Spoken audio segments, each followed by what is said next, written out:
Assalamualaikum warahmatullahi wabarakatuh. Izin memperkenalkan diri, nama saya Anita Mariska, NPM 22411036 dari kelas manajemen 22A. Di sini saya akan menjelaskan tentang populasi dan sampel penyajian data. Populasi dan sampel. Populasi adalah keseluruhan dari objek penelitian, sedangkan sampel adalah sebagian dari populasi tersebut. Populasi dapat berupa orang, benda, peristiwa, atau keadaan. Misalnya, populasi dapat berupa seluruh siswa atau suatu sekolah, seluruh pelanggan atau seluruh perusahaan, seluruh penduduk suatu negara, atau seluruh kejadian kecelakaan lalu lintas. Sampel adalah bagian dari populasi yang dipilih untuk mewakili populasi tersebut. Sampel harus diambil secara representatif, sehingga karakteristik sampel dapat menggambarkan karakteristik populasi secara keseluruhan. Perbedaan populasi dan sampel terletak pada segi jumlah. Populasi biasanya memiliki jumlah yang besar, sedangkan sampel memiliki jumlah yang lebih kecil. Teknik pembagian sampel. Teknik pembagian sampel adalah proses dan cara mengambil sampel untuk menduga keadaan suatu populasi. Sampel merupakan bagian dari populasi yang digunakan untuk mewakili karakteristik populasi tersebut. Teknik pengambilan sampel dibagi menjadi dua, yaitu probability sampling, yaitu teknik pengambilan sampel yang memberikan peluang yang sama bagi setiap anggota populasi untuk dipilih menjadi anggota sampel. Teknik ini memungkinkan peneliti untuk membuat generalisasi dan karakteristik sampel menjadi karakteristik populasi. Non-probability sampling, yaitu teknik pengambilan sampel yang tidak memberikan peluang yang sama bagi setiap anggota populasi untuk dipilih menjadi anggota sampel. Teknik ini biasanya digunakan jika peneliti tidak memiliki daftar lengkap populasi atau jika peneliti ingin mempelajari karakteristik tertentu dan populasi.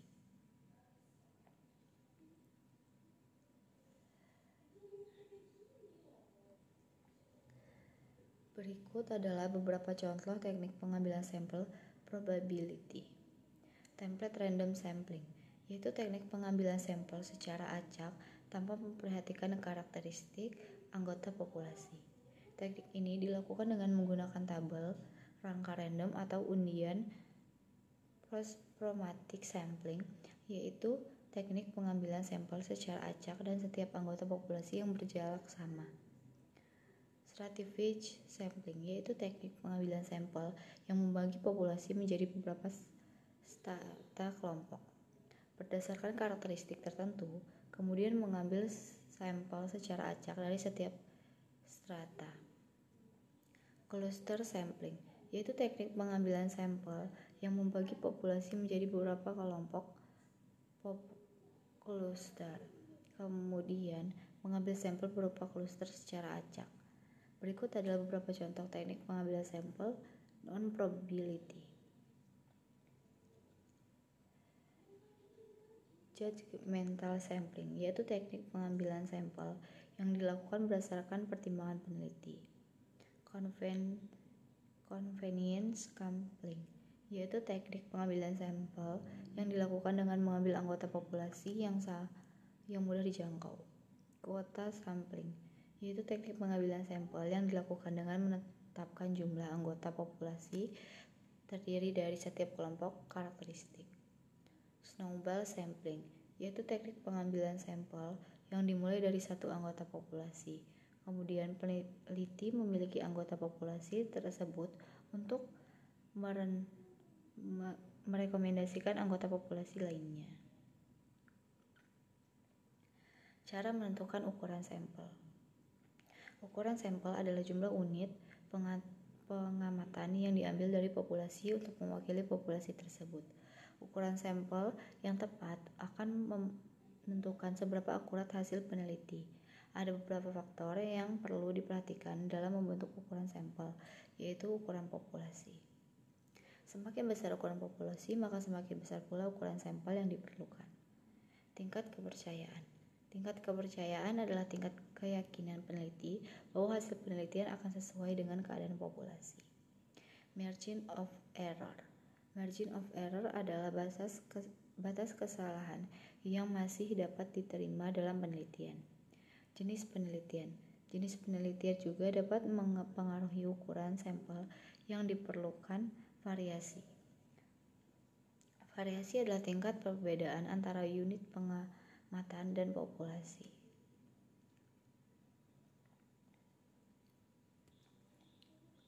Untuk mengikut ukuran sampel, ada beberapa rumus yang dapat digunakan. Rumus yang paling umum digunakan adalah rumus Lovin. N sama dengan N per 1 plus N E kuadrat. Keterangan N sama dengan ukuran sampel, N sama dengan ukuran populasi, E margin of error. Misalnya, sebuah penelitian ingin mengetahui tingkat keputusan pelanggan terhadap produk baru. Populasi penelitian adalah semua pelanggan yang pernah membeli produk baru tersebut dengan jumlah 10.000 orang. Tingkat kepercayaan yang diinginkan adalah 95% dan margin of error yang diinginkan adalah 5%. Berdasarkan rumus Lovin, maka ukuran sampel yang diperlukan adalah N sama dengan 10.000 per 1 plus 10.000 kali 0,05 kuadrat. N sama dengan 10.000 per 1 ditambah 25, N sama dengan 10.000 per 25, N sama dengan 384,61. Ukuran sampel yang dibulatkan adalah 385 orang. Karakteristik populasi dalam lingkungan statistik. Dalam lingkungan statistik, karakteristik mengacu pada sifat atau atribut dari suatu populasi atau sampel. Karakteristik dapat berupa kuantitatif atau kualitatif. Karakteristik kualitatif adalah karakteristik yang dapat diukur dengan angka, seperti tinggi badan, berat badan, atau nilai ujian. Karakteristik kualitatif adalah karakteristik yang tidak dapat diukur dengan angka, seperti jenis kelamin, warna kulit, atau agama. Karakteristik dapat digunakan untuk menggambarkan suatu populasi atau sampel. Misalnya, karakteristik rata-rata dapat digunakan untuk menggambarkan tinggi badan dan populasi siswa. Karakteristik median dapat digunakan untuk menggambarkan nilai tujuan tengah dari populasi siswa. Karakteristik juga dapat digunakan untuk membuat perbandingan antara dua perbandingkan tinggi badan siswa lain laki-laki dan perempuan.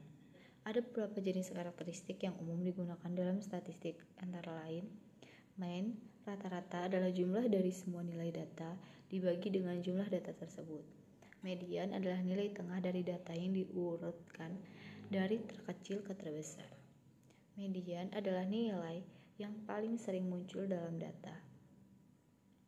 Range adalah perbedaan antara nilai terbesar dan nilai terkecil dalam data. Varian adalah ukuran penyebaran data dari rata-ratanya.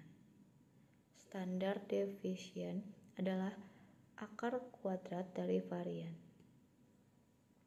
Faktor-faktor yang mempengaruhi populasi. Faktor-faktor yang mempengaruhi populasi dapat dibagi menjadi dua kategori, yaitu faktor biologis dan faktor non-biologis.